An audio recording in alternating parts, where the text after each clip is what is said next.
Hello dears, എൻ്റെ പേര് Sumaira. Fashion ഡിസൈനിങ്ങിൻ്റെ ടീച്ചറാണ്. 5 ദിവസത്തെ ഫാഷൻ ഡിസൈനിങ് ഫ്രീ ക്ലാസ്സിൻ്റെ ഫസ്റ്റ് വീഡിയോ ആയിട്ടാണ് ഞാൻ വന്നിട്ടുള്ളത്. നിങ്ങൾ ഈ സ്ക്രീനിൽ കണ്ടുകൊണ്ടിരിക്കുന്നത് നമ്മളുടെ ഫാഷൻ ഡിസൈനിങ്ങിൻ്റെ സ്റ്റുഡൻസ് ചെയ്ത വർക്കുകളാണ്. അപ്പോൾ ഫാഷൻ ഡിസൈനിങ് പഠിച്ചാൽ നമുക്ക് ഒരുപാട് മേഖലകളിൽ എത്തിപ്പെടാൻ പറ്റും. നമുക്ക് സ്വയം ഒരു വരുമാനമാക്കി എടുക്കാൻ പറ്റും. കൂടാതെ നമുക്ക് ബാക്കിയുള്ളവർക്ക് നമുക്കൊരു ജോലി സാധ്യതകൾ ഉണ്ടാക്കി കൊടുക്കാനും പറ്റുന്ന ഒന്നാണ്. അപ്പോൾ നമുക്ക് വീട്ടിലിരുന്നിട്ട് ചെയ്യാനും പറ്റുന്ന ഒരു കാര്യം തന്നെയാണ് ഫാഷൻ ഡിസൈനിങ് എന്നുള്ളത്. ഹലോ ഡിയേഴ്സ്, അപ്പോൾ നമ്മളുടെ ഫസ്റ്റ് ക്ലാസ് നമ്മളിവിടെ സ്റ്റാർട്ട് ചെയ്യാണ്. നമ്മളുടെ ഈ ഒരു 5 ദിവസത്തെ ഫ്രീ ക്ലാസ്സിൽ നമ്മൾ ഫസ്റ്റ് സ്റ്റാർട്ട് ചെയ്യുന്നത് ഹാൻഡ് എംബ്രോയ്ഡറിയിൽ നിന്നിട്ടാണ്. അപ്പോൾ ഹാൻഡ് എംബ്രോയ്ഡറി പലർക്കും അറിയുന്നവരുണ്ടാവും, അറിയാത്തവരുണ്ടാവും. അപ്പോൾ നമുക്ക് ഹാൻഡ് എംബ്രോയ്ഡറിക്ക് വേണ്ടിയിട്ട് എന്തൊക്കെ വേണം, മെറ്റീരിയൽസ് എന്തൊക്കെ വേണം എന്നൊന്ന് പരിചയപ്പെടാം. ഇതാണ് ഹൂപ്പ് എന്ന് പറയുന്നത്. അപ്പോൾ ചിലർ എംബ്രോയ്ഡറി റിങ് എന്നൊക്കെ പറയും. ഇതിൻ്റെ പേരാണ് ഹൂപ്പ്. ഹൂപ്പ് 2 ഹൂപ്പുകളായിട്ടാണ് വരുന്നത്. ഒരു സെറ്റ് എന്ന് പറഞ്ഞത് 2 ഹൂപ്പാണ്. ഒന്നിൽ സ്ക്രൂ ഉണ്ടാവും. പിന്നീട് വേണ്ടത് നമുക്ക് വൈറ്റ് മല്ലു ക്ലോത്ത് അല്ലെങ്കിൽ പോപ്ലിൻ ക്ലോത്ത് എന്ന് പറയുന്നതാണ്. പിന്നീട് വേണ്ടത് നമുക്ക് ത്രെഡ്. നമുക്ക് എംബ്രോയ്ഡറി ചെയ്യാൻ വേണ്ടിയിട്ട് എംബ്രോയ്ഡറി ത്രെഡുകൾ അവൈലബിൾ ആണ്. നമുക്ക് പല കമ്പനിയുടെ ത്രെഡുകൾ അവൈലബിൾ ആണ്. ഇത് വരുന്നത് രംഗോളി ത്രെഡാണ്. അതുപോലെ തന്നെ എംബ്രോയ്ഡറി ചെയ്യാൻ വേണ്ടിയിട്ട് നമ്മൾ യൂസ് ചെയ്യുന്ന സൂചി, എംബ്രോയ്ഡറി പിന്നെന്ന് പറഞ്ഞാൽ അത്യാവശ്യം ലെങ്ത്തുള്ള, കുറച്ച് വണ്ണുള്ള, അതുപോലെ തന്നെ ഹോൾസ് ഇതുപോലെ വരുന്ന ഒരു ഹോളുള്ള എംബ്രോയ്ഡറിയുടെ സൂചി നമുക്ക് അവൈലബിൾ ആണ്. ഷോപ്പിലൊക്കെ എംബ്രോയ്ഡറി സൂചി ചോദിച്ചു കഴിഞ്ഞാൽ കിട്ടും. ഇത്രയും കാര്യങ്ങളാണ് നമുക്ക് മെയിനായിട്ട് വേണ്ടത്. പിന്നെ നമുക്ക് ത്രെഡ് കട്ട് ചെയ്യാൻ വേണ്ടിയിട്ടുള്ളൊരു ട്രിമ്മർ ആവശ്യമുണ്ട്. അതുപോലെ തന്നെ പിക്ചർ വരയ്ക്കാൻ കാർബൺ പേപ്പർ. അപ്പോൾ നേരിട്ട് നമ്മൾ പെൻസിൽ കൊണ്ടോ പെന്ന് കൊണ്ടോ ഒന്നും നമ്മൾ ക്ലോത്തിൽ എംബ്രോയ്ഡറിയുടെ ചെയ്യാൻ പാടില്ല.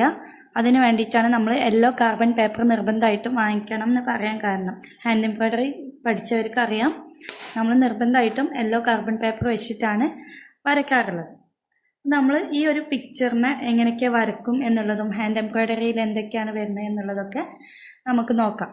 ഹാൻഡ് എംബ്രോയ്ഡറി നമുക്ക് ഫസ്റ്റ്, അപ്പോൾ തീരെ അറിയാത്തവരുണ്ടാവും, അറിയുന്നവരുണ്ടാവും. അപ്പോൾ അറിയാത്തവർക്ക് വേണ്ടിയിട്ട് നമുക്ക് സ്റ്റാർട്ട് ചെയ്യുന്നതിന് ചെറിയ ഒരു സ്റ്റിച്ചിൽ നിന്നിട്ട് തന്നെ സ്റ്റാർട്ട് ചെയ്യാം.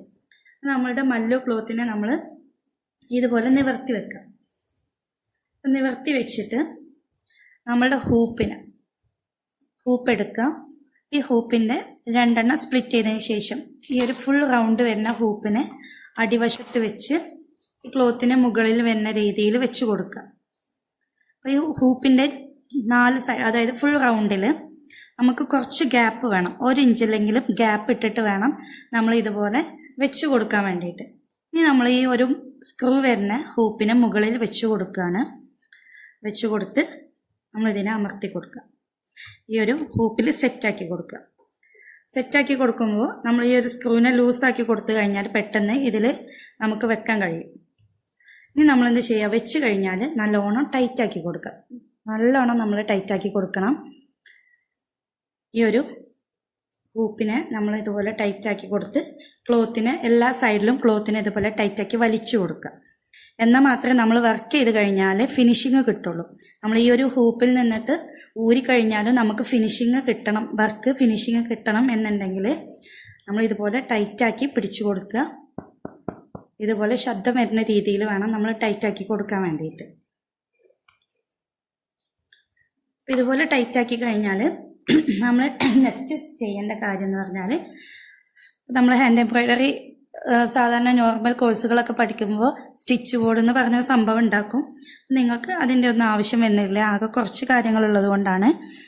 നമുക്ക് ആദ്യം കറക്റ്റ് ഒരു ലൈന് വരച്ചു കൊടുക്കാം. ഇതിന് മുകളിൽ നമ്മൾ ഫസ്റ്റത്തെ നമ്മൾ സ്റ്റിച്ചുകളിൽ നമ്മളെപ്പോഴും പഠിക്കുന്നത് റണ്ണിങ് സ്റ്റിച്ചാണ്. അപ്പോൾ റണ്ണിങ് സ്റ്റിച്ച് എന്ന് എഴുതി കൊടുക്കുക. നിങ്ങൾക്ക് പഠിക്കാൻ വേണ്ടിയിട്ടാണ് കേട്ടോ റണ്ണിങ് സ്റ്റിച്ച് എന്ന് എഴുതാൻ പറയുന്ന. പേരുകളൊന്നും മറന്നു പോകാണ്ടിരിക്കാൻ വേണ്ടിയിട്ട് റണ്ണിങ് സ്റ്റിച്ച് 3 എന്ന് എഴുതാം. അപ്പോൾ ഈ 3 എന്താണെന്ന് വെച്ചാൽ നമ്മളുടെ ത്രെഡ് വരുന്നത്, ഹാൻഡ് എംബ്രോയ്ഡറിയുടെ ത്രെഡ് വരുന്നത് ഈ ഒരു രൂപത്തിലാണ്. ഇതിന് ഇതുപോലെ 2 എൻഡിങ്ങും ഓപ്പണിങ്ങും ഭാഗം ഉണ്ടാവും. അപ്പോൾ ഒന്നിങ്ങനെ വലിച്ചു കഴിഞ്ഞാൽ പെട്ടെന്ന് ഇങ്ങനെ ഊരിപ്പോരുന്നു. ആ ഒരു പോർഷനാണ് നമ്മൾ എടുക്കേണ്ടത്. നമുക്ക് വേണ്ട അത്ര ലെങ്ത് ഇതുപോലെ കട്ട് ചെയ്തെടുക്കാം. ഈ ഒരു ത്രെഡ് വരുന്നത് 6 സ്ട്രാൻഡ്സ് ആയിട്ടാണ്, അതായത് 6 ഇഴകളായിട്ടാണ് ഇത് വരുന്നത്. ഈ ഒരു 3 എന്ന് എഴുതിയിട്ടുള്ളത് നമുക്ക് 3 ത്രെഡ് മതി. റണ്ണിങ് സ്റ്റിച്ച് ചെയ്യാൻ വേണ്ടിയിട്ട് നമുക്ക് 3 ത്രെഡുകൾ മതി. അപ്പം നമ്മളിങ്ങനെ സ്പ്ലിറ്റ് ചെയ്തിട്ട് ഇതുപോലെ എടുത്തു കഴിഞ്ഞാൽ 3 3 ആയിട്ട് നമുക്ക് കിട്ടും. ഇനി നമ്മൾ ചെയ്യേണ്ടത് ഇതുപോലെ സൂചി എടുത്ത് ഈ ഒരു സൂചിയിൽ കോർത്ത് കൊടുക്കുക. നമുക്ക് ഈ ഒരു തലഭാഗം സ്മോളും ഇത് കുറച്ച് ലാർജും ആക്കിയിട്ട് ലോങ്ങും ഷോർട്ടും ആയിട്ടാണ് നമ്മൾ വെക്കുന്നത്. എന്നിട്ട് ഈ ഒരു കൂടുതലുള്ള ഭാഗം നമ്മൾ അടിവശമൊക്കെ ഇട്ട് കൊടുക്കുക. ടൈ ചെയ്ത് കൊടുക്കുകയാണ് ചെയ്യണത്. ടൈ ചെയ്ത് കൊടുക്കുക. ഓക്കെ. ഇനി നമ്മൾ ചെയ്യുന്നത് അടിവശത്ത് നിന്നും നമ്മൾ ഇതുപോലെ ഈ ഒരു ലൈനിൽ കുത്തിയെടുക്കുകയാണ്. നമ്മൾ ഇതുപോലെ കുത്തി മുകൾക്ക് എടുത്തു കഴിഞ്ഞാൽ ചെറിയൊരു ഡിസ്റ്റൻസ് വിട്ട് നമ്മൾ താഴേക്ക് തന്നെ ഇറക്കി കൊടുക്കുക. ഈ ഒരു റണ്ണിങ് സ്റ്റിച്ച് നമുക്ക് പലർക്കും അറിയുന്നതാണ്. പക്ഷേ നമ്മൾ ചെയ്യേണ്ട കാര്യം എന്ന് പറഞ്ഞത് നമ്മളിവിടെ ഒരു സ്റ്റിച്ച് കൊടുത്തിട്ടുണ്ട്. ഈ ഒരു സെയിം ഡിസ്റ്റൻസ്, ഈ ഒരു സ്റ്റിച്ചിൻ്റെ സെയിം ഡിസ്റ്റൻസ് വിട്ട് കഴിഞ്ഞിട്ട് നമ്മൾ നെക്സ്റ്റ് സ്റ്റിച്ച് ഇതുപോലെ സ്റ്റാർട്ട് ചെയ്യാം. ഇതുപോലെ നമുക്ക് സെയിം ഡിസ്റ്റൻസ് കീപ്പ് ചെയ്തിട്ട് വേണം. ഇതിൻ്റെ ഇടയിലുള്ള ഗ്യാപ്പും അതുപോലെ സ്റ്റിച്ചുകൾ തമ്മിലുള്ളത് ഒരു അകലവും സെയിം ആയിട്ട് വേണം വരാൻ വേണ്ടിയിട്ട്. നമുക്കിതൊന്ന് ഫിനിഷ് ചെയ്തെടുക്കാം. ഞാൻ എന്ത് ചെയ്തിട്ടുണ്ട്, ഈ ഒരു ലൈന് ഫുള്ളായിട്ട് ഫില്ല് ചെയ്തെടുത്തിട്ടുണ്ട്. ഈ ഫില്ല് ചെയ്തതിന് ഇനി അടിവശത്ത് ഞാൻ കെട്ട് കൊടുക്കുകയാണ്. ഇതിനെ നമുക്ക് ടൈറ്റാക്കി സെക്യൂർ ചെയ്ത് നിൽക്കണം.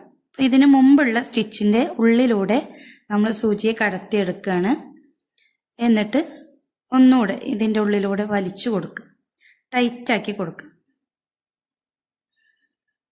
വേണം എന്നുണ്ടെങ്കിൽ 2 ഉള്ളിലൂടെ ഇങ്ങനെ ടൈറ്റാക്കിയിട്ട് നമുക്ക് കൊടുക്കാം.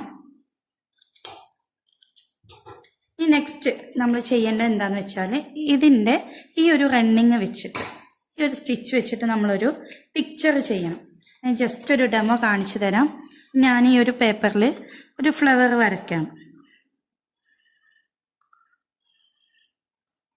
നിങ്ങൾക്ക് പിൻട്രസ്റ്റിലൊക്കെ നോക്കിക്കഴിഞ്ഞാൽ ഒരുപാട് പിക്ചേഴ്സ് കിട്ടും. അല്ല എന്നുണ്ടെങ്കിൽ കുട്ടികളുടെ ബുക്കിലൊക്കെ ഉണ്ടാവും. ഒരുപാട് പിക്ചേഴ്സ് നമുക്ക് അവൈലബിൾ ആയിട്ട് കിട്ടും. അങ്ങനെയുള്ള പിക്ചേഴ്സൊക്കെ എടുത്തിട്ട് ചെയ്യുക. ഇതുപോലെ കുഞ്ഞു കുഞ്ഞു പിക്ചറല്ല, നല്ല പിക്ചേഴ്സൊക്കെ വെച്ചിട്ട് ചെയ്യുക കേട്ടോ.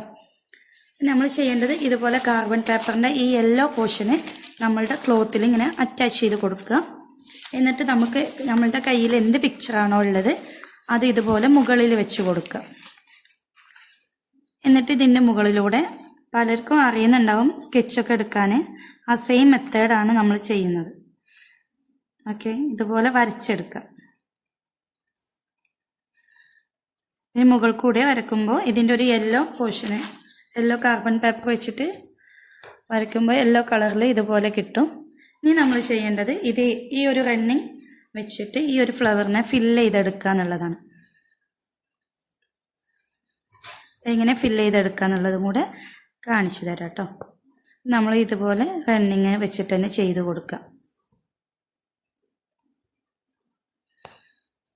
അപ്പോൾ ഇതൊക്കെ ഔട്ട്ലൈൻസ് ആണ്. നമ്മൾ റണ്ണിങ് സ്റ്റിച്ച് എന്നൊക്കെ പറയുന്നത് ഔട്ട്ലൈൻ ചെയ്ത് കൊടുത്ത് എടുക്കുന്ന വർക്കാണ്. അപ്പോൾ കൈവഴക്കം കിട്ടാൻ വേണ്ടിയിട്ടാണ് നമ്മൾ ഫസ്റ്റ് തന്നെ റണ്ണിങ് സ്റ്റിച്ചിൽ നിന്ന് സ്റ്റാർട്ട് ചെയ്യുന്നത്. നിങ്ങൾക്കൊരു ഐഡിയ കിട്ടും വേണമല്ലോ. നമ്മൾ ആദ്യം തന്നെ ഹെവി ആയിട്ടുള്ള എന്തെങ്കിലും പഠിച്ചു കഴിഞ്ഞാൽ നിങ്ങൾക്ക് ഒന്നും ക്ലിയർ ആവില്ല.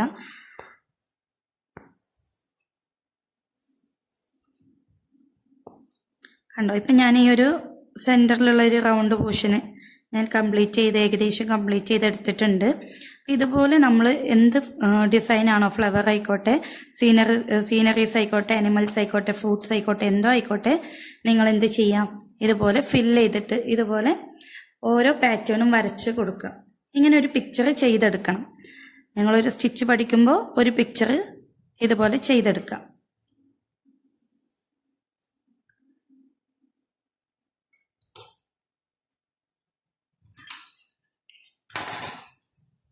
ഓക്കെ, റണ്ണിങ് സ്റ്റിച്ച് വെച്ചിട്ട് ചെയ്ത വർക്കാണ് കേട്ടോ ഇത്. അപ്പോൾ ഇതുപോലെ നമുക്ക് പല വർക്കുകളും ചെയ്തെടുക്കുക. നമുക്ക് ഇഷ്ടമുള്ള ഡിസൈൻസ് വെച്ചിട്ട്, സീനറീസ് വെച്ചിട്ടായിക്കോട്ടെ, ഫ്ലവേഴ്സ് വെച്ചിട്ടായിക്കോട്ടെ, ഇനി ഡോൾസിൻ്റെ പോലെയുള്ള പിക്ചേഴ്സ് വെച്ചിട്ടായിക്കോട്ടെ, നമുക്ക് എന്തെങ്കിലും പിക്ചേഴ്സ് വെച്ചിട്ട് ഇതുപോലെ വർക്കുകൾ ചെയ്തെടുക്കുക. എല്ലാവരും ചെയ്ത് നോക്കുക കേട്ടോ. Thank you.